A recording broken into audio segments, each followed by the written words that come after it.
Hi guys, Walsh here with a quick correction. Throughout the video, I constantly called the velocity vector the heading indicator, and that is wrong. It is velocity vector. Apologize for that, and apologize for my general diction and stammering and hemming and hawing throughout the video. Hope you enjoy. Please drop any comments if you see anything that needs corrected. Up, Thanks. down, left, right, and depress. Up, down, left, and right will slew your TAD or your targeting cursor around your radar page, and then depress will lock what you have it slewed on top of.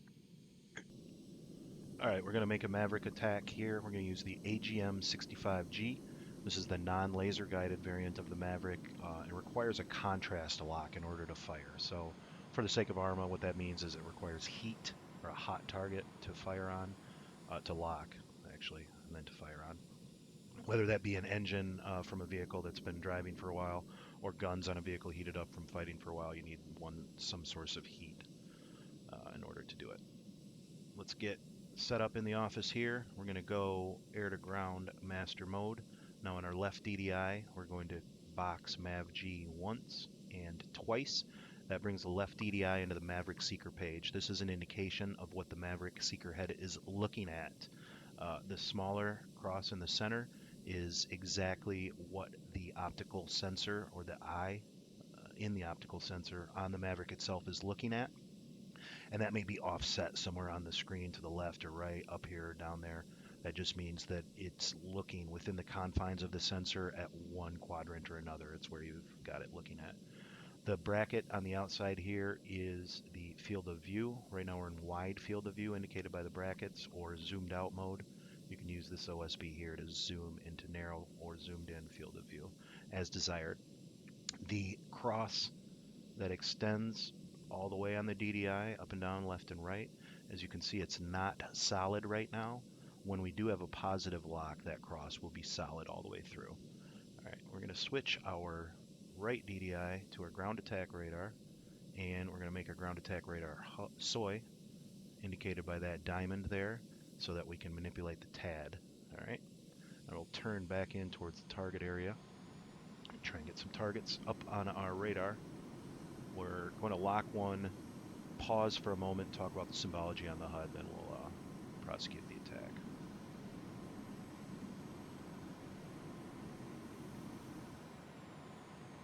And just find these targets out here somewheres. Range my radar out in preparation. There they are. Okay, we're going to lock one of these closest guys. Right there, we got a good lock. And I'm just going to turn the target offset a little to show the symbology. And pause. Okay, apologize for this box here. All right, this upside down triangle right here is exactly what the Maverick head is looking at right now. As the Maverick head is currently caged, it's just looking straight forward. This is our heading indicator. This line that extends off the heading indicator points towards the target that we've locked up. In this case, we locked a ground vehicle with our ground radar, so it's pointing towards that ground vehicle. This diamond is the target that we locked up, so obviously the TAD is pointing, or the line is pointing at it. That's our locked target. All right, that locked target is 5.9 miles away from us, 5.9 target. Mav G right here, cross through, just indicates we do not have a good firing solution yet. 3.1 TTMR, that's 31 seconds time to minimum range. So it's 31 seconds at our current flight configuration. It will take us to reach a firing range. Once we are in range, underneath Maverick, it will say INRNG, in range. And then just because we're in range does not mean we have a good firing solution. Once we're in range and have a good firing solution, it will say in range. This will not be crossed. It'll be open. And this Maverick head seeker will be co-located with the target. They'll be on top of each other or correlated. So I'm just going to turn in towards the target now. In order to order the Mav Seeker head to try and correlate, you just switch the Mav page to soy, which I'll do now. Soy. As you can see there, the cross is not connected and the Seeker head's a little bit off center because our target is. So we're just waiting for that to connect. And you can switch back to the radar and then back to the Maverick again to try and force correlate again.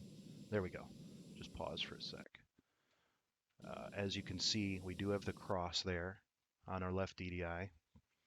And then if you look up here at the HUD, in range, Mav-G is not crossed, and the symbology is correlated, so we're good to fire at this point. And if you're fast, you could actually fire, switch to a new target on the switch your soy to the radar, switch to a new target, switch back to the Maverick, and if you have a good correlation, you could fire again and ripple a second shot, but you got to be fairly quick. All right, rifle. Let's see if I can get another one.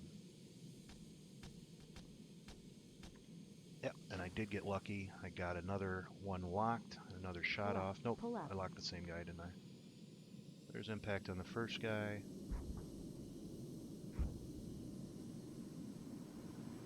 Yep, I hit the same guy twice. But anyway, it gives you an idea of how you do have to work fairly quickly.